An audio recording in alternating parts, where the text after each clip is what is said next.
Assalamualaikum warahmatullahi wabarakatuh.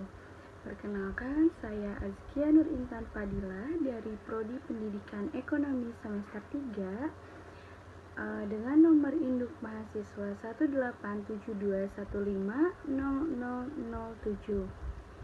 Tujuan saya membuat video ini yaitu untuk memenuhi salah satu tugas ujian tengah semester mata kuliah kurikulum dan buku teks ekonomi yang diampu oleh Bapak Muhammad Ali MPD.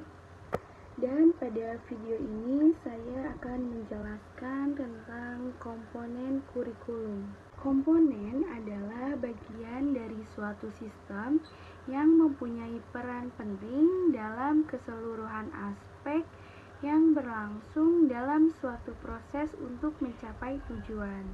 Komponen kurikulum terdiri dari tujuan, isi atau materi pembelajaran, strategi pembelajaran, dan evaluasi. Tujuan merupakan komponen yang tak terpisah dan memiliki peran penting mengacu pada pencapaian tujuan pendek dan tujuan jangka panjang kurikulum. Tujuan dalam satuan kurikulum akan menggambarkan kualitas manusia yang diharapkan terbina dari suatu proses pembelajaran. Dalam perspektif pendidikan nasional, tujuan pendidikan nasional yang merupakan pendidikan pada tataran makroskopik selanjutnya dijabarkan ke dalam tujuan institusional, yaitu tujuan yang ingin dicapai dari setiap jenis maupun jenjang sekolah atau satuan pendidikan tertentu. Tujuan pendidikan tingkat satuan dalam Permendiknas nomor 22 tahun 2007.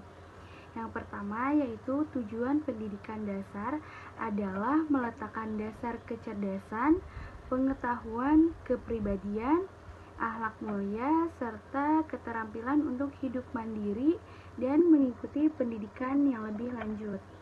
Yang kedua yaitu tujuan pendidikan dasar menengah adalah meningkatkan kecerdasan pengetahuan, kepribadian, akhlak mulia, serta keterampilan untuk hidup mandiri dan mengikuti pendidikan lebih lanjut lagi. Dan yang ketiga yaitu tujuan pendidikan menengah kejuruan adalah meningkatkan kecerdasan, pengetahuan, kepribadian, akhlak mulia, serta keterampilan untuk hidup mandiri dan mengikuti pendidikan lebih lanjut sesuai dengan kejuruannya. Ada beberapa upaya pencapaian tujuan kurikulum. Yang pertama yaitu apabila kurikulum yang dikembangkan menggunakan filsafat progresivisme sebagai pijakan utamanya, maka tujuan pendidikan lebih diarahkan pada proses pengembangan dan aktualisasi diri serta peserta didik itu lebih berorientasi pada upaya pengembangan aspek afektif. Yang kedua, pengembangan kurikulum dengan menggunakan filsafat rekonstruktivisme sebagai dasar utamanya, maka tujuan pendidikan banyak diarahkan pada upaya pemecahan masalah sosial yang krusial dan kemampuan bekerja sama. Dan yang terakhir, apabila kurikulum yang dikembangkan dengan menggunakan dasar filosofi teknologi, pendidikan dan teori pendidikan teknologis, maka tujuan pendidikan lebih diarahkan pada pencapaian kompetensi. Yang kedua yaitu isi atau materi pembelajaran. Nah, dalam menentukan materi pembelajaran atau bahan ajar, tidak terlepas dari filsafat dan teori pendidikan yang dikembangkan. Seperti telah dikemukakan bahwa pengembangan kurikulum yang didasari oleh filsafat klasik seperti perennialisme, esensialisme, dan eksistensialisme, penguasaan materi pembelajaran menjadi hal yang utama. Dalam mensusun materi pembelajaran secara logis dan sistematis, itu kita harus yang pertama harus menyiapkan teori. Yang kedua, kita harus menyiapkan konsep seperti apa pembelajaran yang akan kita lakukan nanti. Yang ketiga yaitu generalisasi. Yang keempat, kita harus menentukan prinsip. Yang kelima yaitu prosedur. Yang keenam, kita harus belajar sesuai dengan fakta. Yang kedelapan ada istilah, contoh, dan preposisi. Ada beberapa hal yang harus diperhatikan dalam menentukan pembelajaran. Yang pertama itu harus valid. Yang kedua, kita harus mengukur tingkat kepentingannya. Yang ketiga yaitu kita harus mengetahui kebermaknaannya atau manfaatnya. Yang keempat, pembelajaran itu layak dipelajari atau tidak.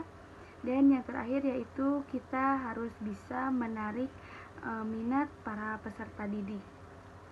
Yang ketiga yaitu strategi pembelajaran. Strategi merupakan salah satu cara dalam menyampaikan materi supaya para peserta didik itu lebih cepat memahami terhadap materi yang disampaikan. Nah, strategi pembelajaran ini mempunyai kedudukan yang strategis dalam kajian studi kurikulum. Strategi yang tepat akan mempermudah untuk mengantarkan pencapaian tujuan pembelajaran. Nah, strategi ini sangat erat hubungannya dengan siasat atau taktik yang digunakan guru dalam melaksanakan kurikulum secara sistemik dan sistematik. Dua hakikat strategi pembelajaran. Yang pertama yaitu strategi yang berorientasi pada guru yang menggunakan pendekatan ekspositori. Yang kedua yaitu strategi yang berorientasi kepada siswa yang menggunakan pendekatan inquiry. Yang terakhir yaitu evaluasi. Evaluasi menjadi kedudukan yang penting terutama dalam menentukan keberhasilan kegiatan pendidikan dan pembelajaran. Evaluasi dapat menentukan ketercapaian tujuan, kesesuaian materi, dan ketepatan menggunakan strategi, pendekatan, teknik, dan metode.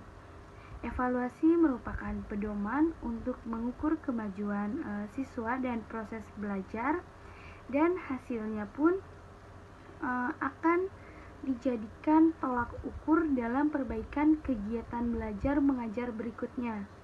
Oleh karena itu, pelaksanaan evaluasi dapat dilakukan beberapa kali sesuai dengan kebutuhan. Pelaksanaan evaluasi secara umum itu ada dua. Yang pertama, evaluasi hasil. Ini dilakukan oleh guru setelah pokok bahasan disampaikan dengan tujuan mengukur sejauh mana siswa bisa menerima materi pembelajaran yang disampaikan oleh gurunya. Yang kedua yaitu evaluasi terhadap proses pelaksanaan langkah-langkah pembelajaran. Mungkin itu saja yang bisa saya jelaskan. Wassalamualaikum warahmatullahi wabarakatuh.